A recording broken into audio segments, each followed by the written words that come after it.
To tell that story, I have to go back to the beginning, to the point where it all starts. The first time I learned of the existence of another realm, the supernatural, I was 23 years old. It was when I met Emma. We became best friends over a few weeks, a time that was enough for me to fall hopelessly in love. I realized I would never feel anything similar again, which motivated me to imagine a family with her and Evelyn, her daughter, who soon also became my most precious treasure. However, there was something that accompanied them, a shadow that followed Emma and Evelyn wherever they went. It was the presence of Evelyn's father, who had died a few months after Emma decided to leave him. Despite warnings about curses and witchcraft from her ex-partner's family, Emma chose not to believe those stories. However, she knew there were people in that family, especially her ex-mother-in-law, who performed strange rituals and sought to stay in contact even after her son's death. The presence was still there, and although Emma tried to protect Evelyn, both of them perceived it. I myself witnessed its reality. One early morning, I woke up to hear Evelyn crying in her sleep, which was common. Emma didn't wake up, so I went to comfort Evelyn with soothing words. Upon entering her room, I saw her sleeping peacefully and thought it was all a product of my imagination. However, upon closing the door, the crying resumed. Reopening it, it stopped immediately. I checked on Evelyn, doubting if she was playing a prank on me, but she was sleeping soundly. I looked under and around her bed but found nothing strange. However, when I tried to close the door again, something caught my attention. Something was moving in the room. Upon opening it again, I saw an image that seemed taken from a nightmare. Evelyn's leg was in the air, as if something was trying to pull her off the bed. I ran to stop it just in time. There was something evil with them. Unfortunately, this is not the story of a family tormented by demons or ghosts, but the beginning of my own story. The story you will begin to know tonight is quite a shocking tale that will not leave you indifferent, and I believe will stay with you for a long time. I hope we can approach it with maturity, prudence, and calmness, without letting ourselves be influenced. It's time to dive into it and thank the person who has had the trust and courage to share it with us. This could be one of the most difficult stories to tell in the history of this nighttime storytelling project. Let's experience this together. Haunted by the entities of the mountain. I want to share something with you, and it's not to scare you, but I believe our sensitivity to the paranormal depends on having had some direct contact with that world at some point. Walking through a place, meeting a person, or being in the wrong place at the wrong time can trigger experiences. That's why there are so many stories of this kind in this place. And it's not uncommon to hear people start a story by saying they didn't believe in ghosts, or that the paranormal was just tales until something happened to them. That's how my story began as well. I suppose that night, when I saw something trying to pull Evelyn off the bed, something in me was activated. Since then, I started to be receptive to things around me, especially dreams that showed me events to come. They weren't important things, just simple details, but it was strange. I dreamed that I would meet someone I didn't like, that a package wouldn't arrive, or that my mother would call me to talk about things I wasn't interested in. Until I had a different, blurry, and strange dream. Have you ever dreamed of the death of someone you love, knowing that your dreams sometimes come true? I had such a dream, where I lost everything that mattered to me. This is the story of a journey, but it begins at home. I won't share my name yet, dear community, but I must tell you some things about myself. I was born and raised in a small town near Los Angeles, California. I was always very connected to my Mexican heritage, especially through my mother, and visits to my best friend's family in Mexico. We stayed in a room in his uncle's house, which they said was haunted. They talked about a man who appeared in the house, but neither my friend nor I felt anything strange. I was skeptical and didn't think much of it. It was in Mexico where I met Emma, the best friend of my friend's sister. We talked until dawn on one of those hot nights, and I learned her whole story. Days before, she had escaped from a violent relationship. Her partner had chased her with a knife. We continued talking back in California, and within a few weeks, she became my best friend and the love of my life. Although I knew she felt the same, she needed time to recover from her previous relationship. During that time, I got to know Evelyn as a friend of her mother, and she became the light of my eyes. When Emma finally agreed to be my girlfriend, our love was inevitable. Evelyn's love for me and mine for her also grew stronger. We found a perfect apartment near the sea. One night, while we were having dinner, Emma received a call from her ex's cousin. Something made her answer, and I knew it was important. Her ex had died, and although I didn't want to know the details, she didn't seem to know much either. When she told Evelyn, the little girl, only 5 years old, was as expressionless as her mother. She didn't want to go to her grandmother's, so the decision was simple. They sent their condolences and decided not to attend the funeral. The family never cared for them or helped them face the violence they experienced. They believed it was their duty to endure it. After telling them they wouldn't go, the phone didn't stop ringing all night. First, it was the ex-mother-in-law, whom she quickly blocked, then other relatives, and finally unknown and private numbers, until she decided to turn off the phone. As soon as she did, we heard a strange noise on the roof, as if something had fallen, and then started moving. I went out to investigate, but saw nothing out of the ordinary, and no one else seemed to have heard anything. I went back inside and assured her that everything was fine, although we both knew it wasn't true. Since then, we felt something strange in the house, a sensation that intensified at certain times and places, clear and undeniable. Sometimes, when the three of us were in the living room watching movies, Evelyn would look toward the darkness of her room at the end of the hallway and ask me if I saw anything, if everything was okay. But I always replied that it was nothing. That's when her night terrors and nightmares began, and we learned to live with them. Despite everything, I rarely managed to convince her to sleep with us. She felt safer cuddled with her stuffed animals. Then it happened. That night came when I was sure that something I couldn't see was trying to pull her off her bed.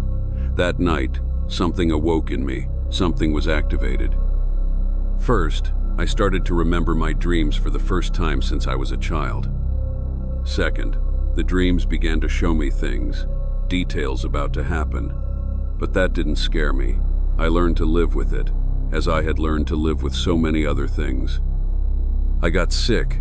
I was poisoned in such a way that I spent a night in the hospital, and that night I had a horrible dream.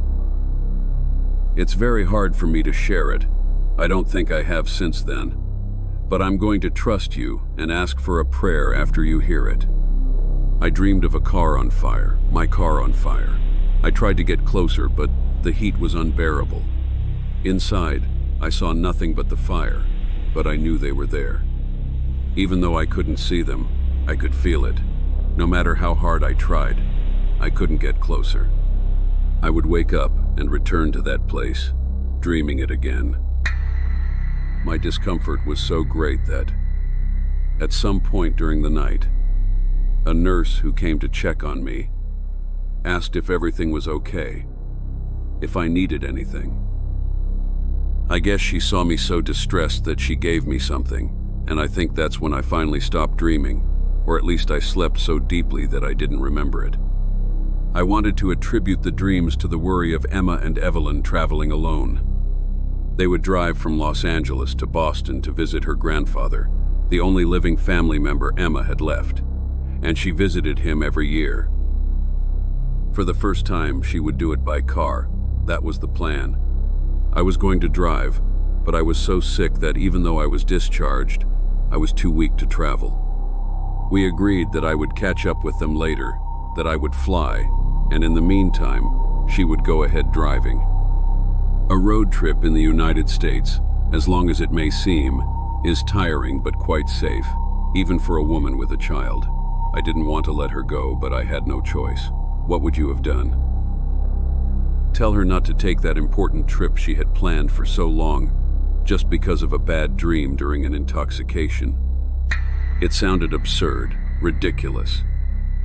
So I accepted that they would go, and the only thing I could do was ask her to drive very carefully.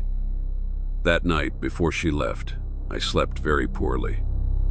I hoped to wake up better, to have a sudden change of mood and strength, something that would make me change all my plans and travel with them, but it wasn't so. I felt worse than the day before and could barely get up to say goodbye.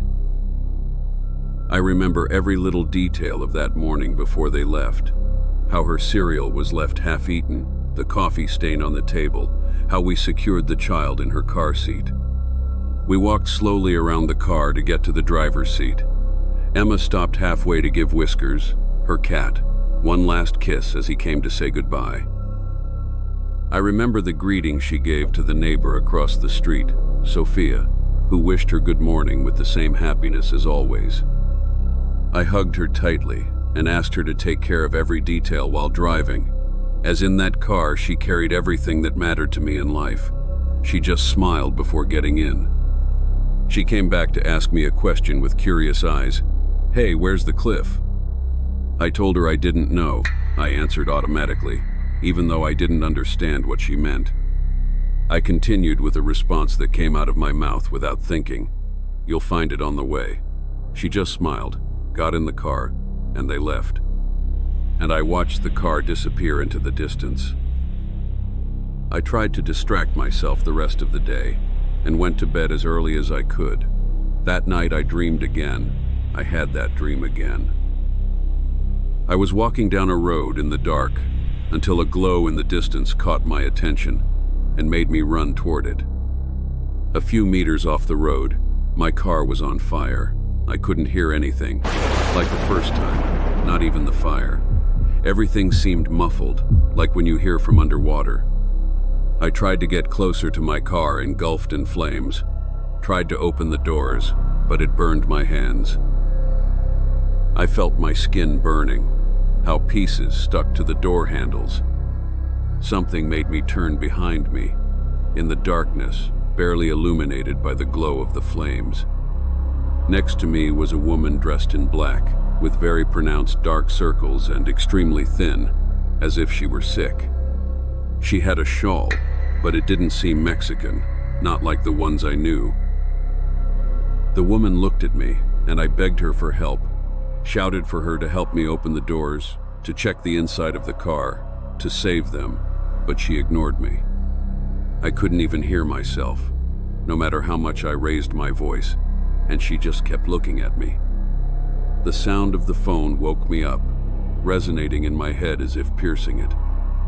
I don't remember the exact words with which they informed me of the accident, nor what I did afterward, who I called, who took care of the arrangements or paperwork.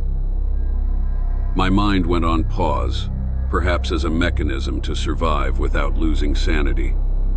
I suppose it was the only way not to go crazy, or at least that's what I want to believe.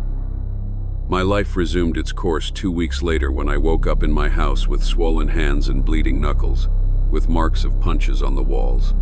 The scene was terrifying. I went to Evelyn's room, and among her stuffed animals and bunk beds, I saw countless empty bottles of whiskey, tequila, and rum, even small keychain bottles that Emma had brought from a trip to Jalisco. There was also an empty perfume bottle. I couldn't bear to see her empty room, to think that she would never play with those toys again, that she would no longer choose between sleeping on the top or bottom bunk. Staggering, I went out to the yard, blinded by the sunlight, with no idea of the time or day. I noticed Emma's cat, Whiskers, meowing at me from across the street where Sophia lived. Seeing him there, I felt ashamed.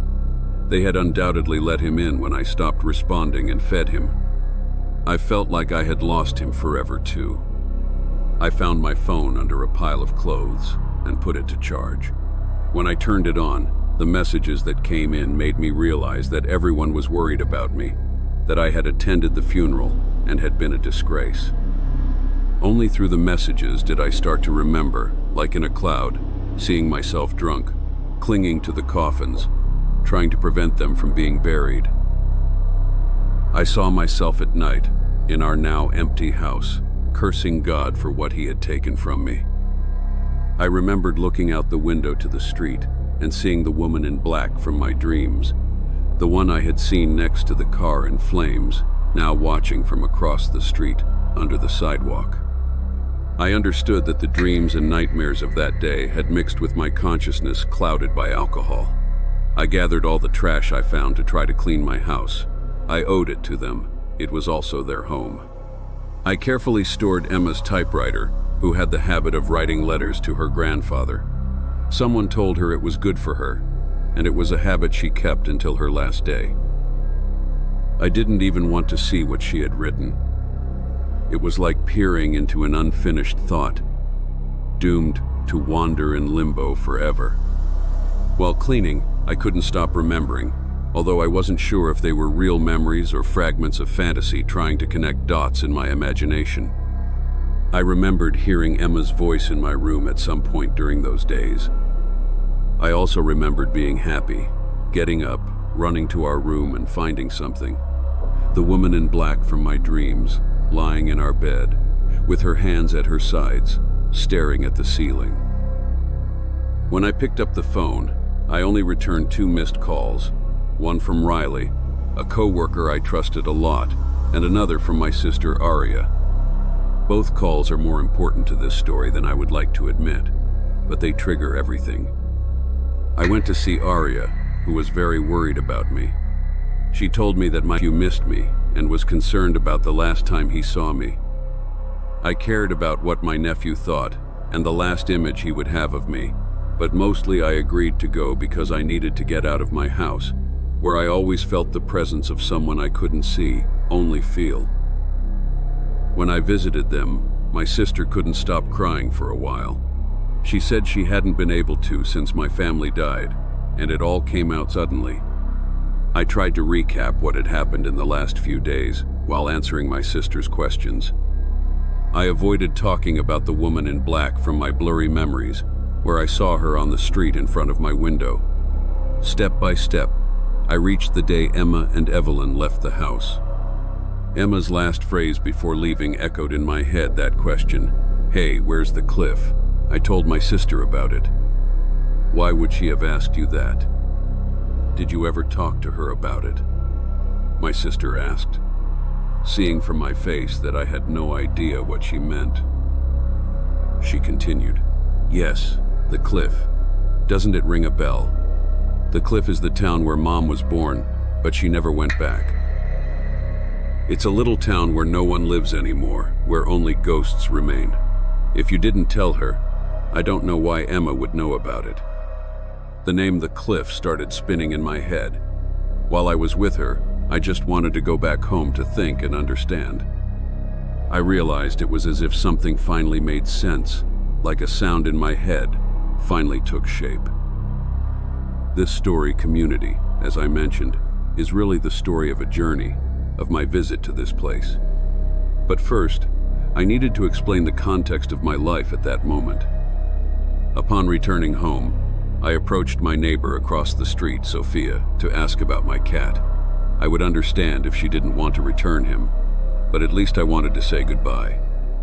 When I saw him up close, I noticed a mark on his back, similar to a burn, which almost broke my heart. I told Sophia it wasn't my intention to neglect him and thanked her for taking care of him in my absence. Sophia replied that she understood my situation. She told me she had seen how I tried to feed him, even while lost in alcohol and pain. She also mentioned seeing a delivery service bring food for the cat, and that I had stumbled out to see if everything was okay, or if something else had happened. To make sure I hadn't done something crazy, and that the cat somehow was trying to alert me to something. I don't want to imply that something was done to the cat, but I guess he was afraid of a relative. I asked which relative she meant, and Sophia mentioned the morning woman who always stood at my window. She said that's why they hadn't called emergency services to help me, because the neighbors thought I wasn't alone, as they had seen a woman dressed in black at the window. I didn't want to tell her that I was alone, nor that I believed that woman only existed in my dreams, and that I didn't know how she had come out of them. But community, this is just the beginning of this story.